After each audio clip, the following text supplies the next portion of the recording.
Bab 3313. Wanita di dasar perairan. Duduk di atas batu mutiara, hawa di sekeliling tubuh wanita itu bergerak, matanya pun terbuka. Melihat paras wanita itu, terlihat berusia sekitar 30 tahun, pembawaannya pun dewasa. Melihat Erikin menghampiri, keningnya sedikit mengerut. "Mohon maaf teman seiman, aku hanya penasaran dan ingin melihat sebentar. Tidak tahu kamu sedang berlatih di sini, maaf mengganggu." Erikin memberi hormat dengan kedua tangan, meski berada di alam liar, tetapi menerobos ke dalam tempat pelatihan orang lain dan mengganggunya termasuk tindakan tidak sopan. Terutama karena sifat wanita itu belum bisa dipastikan, kultivasinya juga jauh lebih tinggi dari dirinya, akan lebih baik jika tidak mencari masalah. "Ada hawa yang sangat dingin dalam tubuhmu." Wanita itu melihat Erikin, lalu berkata dengan suara yang sangat tenang. "Sepanjang perjalanan, telah terkena banyak hawa dingin di sekitar," jawab Erikin. "Bukan, tetapi hawa yang kamu bawa, hawa apakah itu?" Wanita itu menggelengkan kepala, lalu lanjut bertanya. Bola mata Erikin sedikit bergerak. Tidak mungkin, terpisah jarak begitu jauh, wanita itu bahkan bisa merasakan hawa dari Finola Su dalam tubuhnya. Tempat itu memang sangat dingin, namun dibandingkan dengan Finola Su yang terserang jiwa es, rasanya sama sekali tidak ada apa-apanya. Hanya saja jika dipikir-pikir, Finola Su sedang berada di dalam ruang permata, terpisah satu lapisan dunia. Bagaimana bisa wanita itu menyadari semuanya? "Hawa yang berasal dari sejenis pil es," kata Erikin. Yang wanita itu maksud, seharusnya pil es tingkat 9 yang dia murnikan. Tetapi yang membuat Erikin tidak menyangka adalah, kata-kata wanita itu begitu terus terang. "Bisakah berikan resep obat itu padaku?" Melihat Erikin mengerutkan kening, wanita itu pun menunjuk ke sebuah tempat gelap di kejauhan. "Aku juga tidak akan menerima resep obat darimu secara sia-sia. Kamu ingin ke Guzong kan? Tidak peduli apa hubunganmu dengan kultivator-kultivator di atas. Ada sebuah jalan kecil di dasar perairan ini, yang bisa membawamu langsung tiba di Guzong, dan pastinya jauh lebih cepat." Apakah yang dimaksud goa itu? Sebelumnya Erikin juga sudah menyadari goa itu, tetapi tidak menyangka, jalur hitam dan gelap itu terhubung ke Guzong. Benar, tetapi di dalamnya sangat luas. Itu adalah jalan pintas yang dibuat saat melawan klan iblis tahun itu, dan ada salah satu jalan yang terhubung ke Guzong. "Kultivasiku lebih tinggi darimu, tentu tidak perlu membohongimu bukan?" "Baiklah," kata Erikin sambil mengangguk. Pada intinya, seberharga apapun pil es, itu hanyalah selembar resep obat. Dia pun mengayunkan tangan mengeluarkan sebuah slip giok, lalu menuliskan resep obat ke dalamnya, dan memberikan pada wanita itu. "Bagus sekali, kamu tidak menipuku. Resep obat ini terlihat tidak bermasalah. Pil dewa tingkat 8, seharusnya tidak mudah bagimu mendapatkannya." Wanita itu membaca sesaat, lalu berkata sambil menganggukkan kepala. "Begini saja, ini adalah slip giok yang berisikan beberapa jalan di dalam goa. Aku menulisnya dikala merasa bosan, kamu boleh mengambilnya semua." Erikin pun menerima slip giok yang diberikan, melihatnya sekilas, seketika merasa senang. Kali ini untung besar. Tidak menyangka goa hitam dan gelap itu sungguh terhubung ke banyak tempat.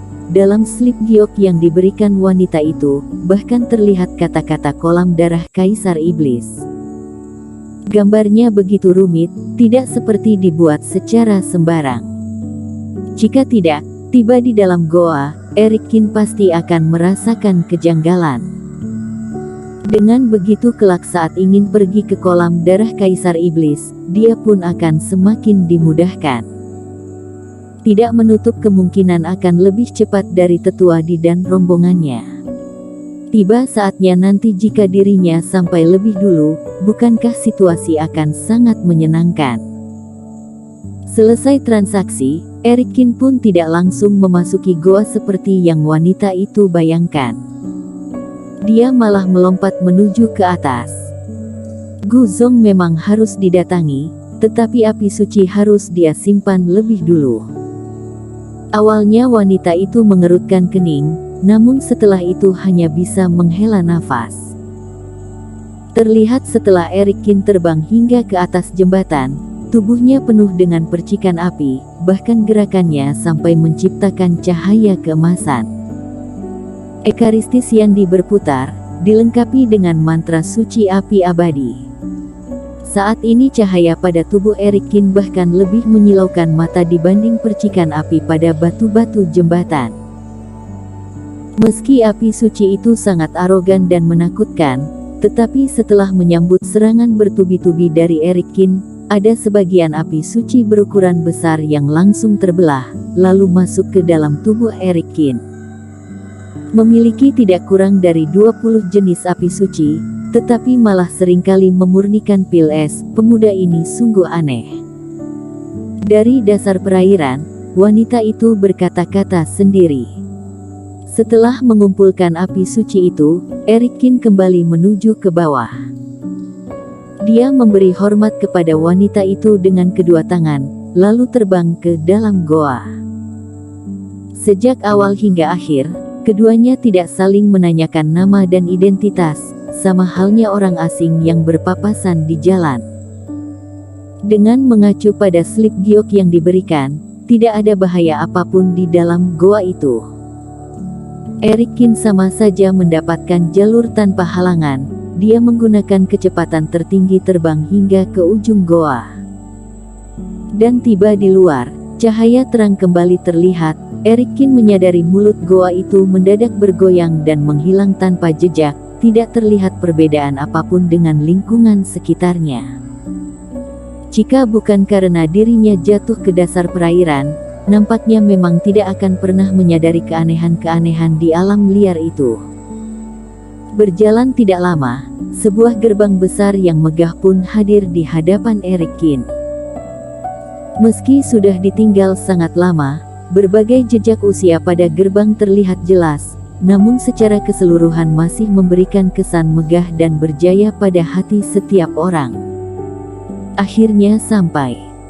Melihat gerbang besar di depan mata, Erikin menghela nafas. Dia kembali mengumpulkan hawa, terbang di ketinggian rendah, lalu memasuki tanah Guzong itu.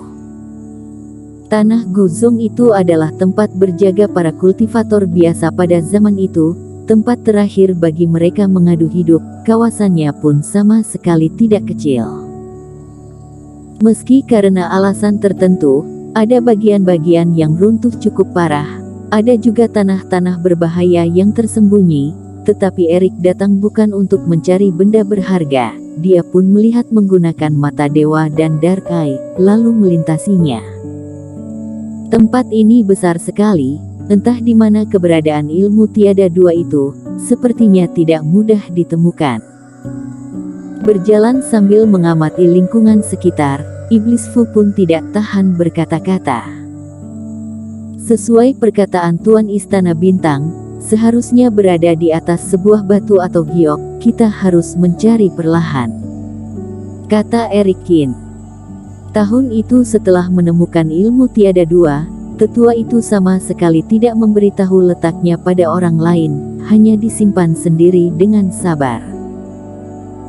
Hingga saat usia sudah tua dan hampir meninggal, barulah dia menceritakan hal ini, tetapi malah mengingatkan orang-orang bahwa ilmu tiada dua itu tidak berguna untuk pelatihan, juga termasuk ilmu yang tidak memiliki nilai. Orang lain jangan sampai menyia-nyiakan waktu sepertinya. Bahkan demi membuat para kultivator tidak pergi mencari keberadaannya karena penasaran, hingga mati pun tetua itu tidak memberitahu letak persisnya. Tetapi pada akhirnya tetua itu keceplosan menyebut ilmu tiada dua sebagai papan tiada dua. Inilah satu-satunya petunjuk yang aku miliki. Sihir aneh seperti itu ditulis di atas papan giok yang berkilau, seharusnya cukup mencolok. Jika melihat papan giok itu kita pasti akan menyadarinya, kata Iblis Fu. Eric Kin mengangguk, lalu mengayunkan tangan mengeluarkan Sky Eater, lebah jiwa hijau dan berbagai jenis pupet. Iblis Fu dan Black Demon pun keluar, bantu melakukan pencarian. Tetapi sepanjang perjalanan, mereka melakukan pencarian menyeluruh. 1 jam kemudian, Eric Kin akan segera tiba di puncak gunung, namun tidak menemukan apapun. Mungkinkah sungguh harus menggunakan formasi-formasi perusak itu, dan mencari ke dalam? Kata Eric sambil mengerutkan kening. Tetapi tidak benar juga, tetua itu pernah datang beberapa kali untuk mempelajari ilmu tiada dua.